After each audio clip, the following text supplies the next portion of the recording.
Gary Paulsen. Chapter 4. The adventure really begins in differences, the great differences between people and animals, between the way we live now and the way we once lived, between the mall and the woods. Primarily, the difference between people and animals is that people use fire. People create fire and animals don't. Oh, and there are minor things like cars and planes and all of the other inventions we seem to have come up with. But in a wild state. The real difference is that we used controlled fire.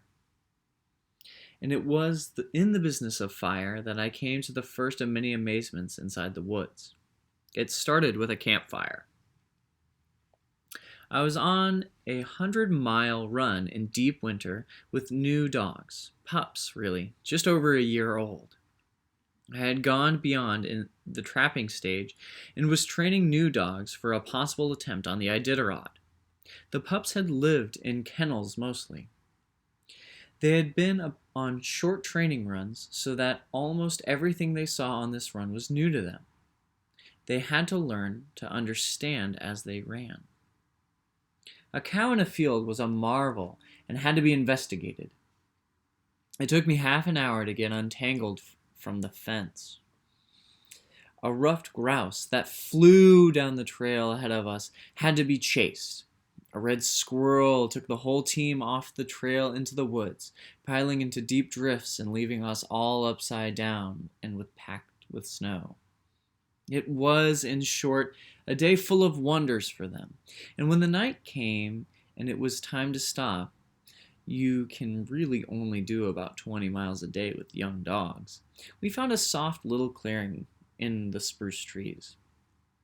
I made beds for them, and when they were fed and settled, or as settled as young dogs can get, I made a fire hole in the snow in the center of a clearing, next to the sled, and started a small fire with some dead popple. It was not a cold night, so the fire was very small, just enough to melt some snow and make tea. The flames didn't get over a foot high, but the effect was immediate and dramatic. The dogs went crazy with fear. They lunged against their chains, slamming and screaming. I went to them and petted them and soothed them back, and at length they accepted the fire. I put on their frozen blocks of meat around the edges of the flames to soften, and fed them warm meat. Then they sat and stared at the flames, the whole ring of them. Of course, they had never seen fire or flame in the kennel. It was all completely new to them. But the mystery was why they would automatically fear it. They had seen many new things that day, and they didn't fear anything but the fire. And when they were over the fear of it, when they were fascinated with it, I stretched my foam pad and sleeping bag out in the sled to settle in for the night. This was a complicated process. The felt liners for my snow packs had to be taken off and put down inside my bag so my body heat could dry them for the next day. My parka had to be turned inside out so that all of the sweat from the day could freeze and be scraped off in morning. Any wet clothing had to be flattened and worked down into the bag to dry as well. While I was doing all of this in the light from my headlamp, I let the fire die down. Just as I started to slide into the bag, one of the dogs started to sing. It was a sad song. They have many songs, and I don't know them all. There's a happy song they sing when the moon is full on the snow, and they are fed, and there's a rain song, which is melancholy. They don't like rain very much. And there's a song they sing when you have been with them in a kennel, and they start to walk away, a come back and don't go away sad song. That was the song one dog had started to sing. When I turned to look at him, he was staring where the fire had died down into a cup of the snow. And in a moment, the rest of them had picked up the song and were wailing and moaning for the lost fire, all starting where the flames had been. In an hour, they had gone from some coded genetic fear of fire to understanding fire to missing it when it went away. Cave people must have gone through the same process. I wondered how long it had taken us to understand and know fire. The pups had done it in an hour, and I thought as I pulled the mummy bag up over my head and went to sleep, how smart they were, or perhaps how smart we weren't, and thought we were. Sometimes they run sometimes when they run, it is not believable. And even when the run is done and obviously happened, it is still not believable. Once on a run, when it was the perfect temperature for running, 20 below, cold enough for the dogs to run cool, but not so bitterly cold as to freeze anything exposed, I thought I would just let them go and see what they wanted to do. I wouldn't say a word, wouldn't do anything but stand on the back of the sled, unless a booty or a quick snack was needed. I'd let them run in an easy lope.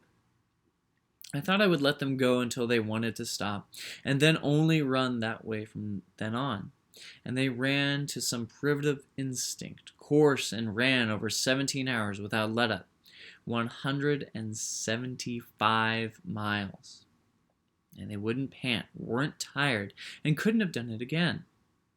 I nearly froze, just a piece of meat on the back of a sled, but they ran and ran in a kind of glory, and even now I can't quite believe it. The second incident with fire is much the same. Something from another world, another time. It happened, but is not quite believable. We had a long run in a day, 150 miles, with an adult team in good shape. The terrain had been rough, with many moguls, mounds of snow, that made the sled bounce in the trail. I had taken a beating all day, and I was whipped. I had made beds and fed the dogs and built up a large fire. It had been a classic run, but I was ready for sleep. It was nearly 30 below when I crawled into the sleeping bag. I was just going to sleep, with my eyes heavy and with the warmth of the fire in my face, when the dogs started an incredible uproar. I opened my eyes, and there was a deer standing right across the fire from me. A doe, fairly large, more than a year old, standing rigid, staring at me straight on in the face across the fire. She was absolutely petrified with terror.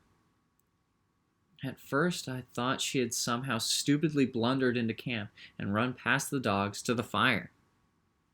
But she hung there, staring at me, with her eyes rotating with the noise of the dogs around her. She did not run, and still did not run. And I thought she must be a medicine doe sent to me, a spirit doe come in a dream to tell me something. But then I saw the others. Out, perhaps 30 yards or more beyond the camp area, but close enough for the fire to shine in their eyes. The others. The wolves. There was a pack of brush wolves, and they had been chasing her. I couldn't tell the number, maybe 5 or 6. They kept moving in agitation, and it was hard to pin them down, but they were clearly reluctant to let her go, although they were also clearly afraid of me and being close to me. Unlike timber wolves, brush wolves are not endangered, not protected, and are trapped heavily. We are most definitely the enemy, and they worried at seeing me. And when I saw them, I looked back at the doe and could see that she was blown. Her mouth hung open and spit speared down both sides with some blood in it.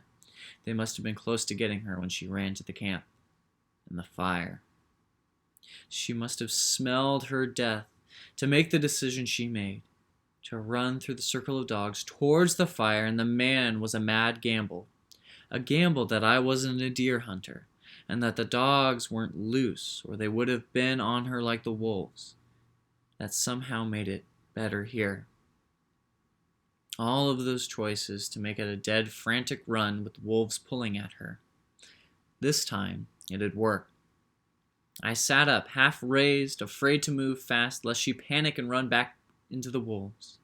I had more wood next to the sled, and I slowly put a couple of pieces in the fire and leaned back again. The wolves were very nervous now, and they moved away when I put the wood on the fire, but the doe stayed nearby for a minute, so long that some of the dogs actually went back to lying down and sleeping. She didn't relax. Her body was locked in fear and ready to fly at the slightest wrong move. But she stayed and watched me, watched the fire until the wolves were well gone, and her sides were no longer heaving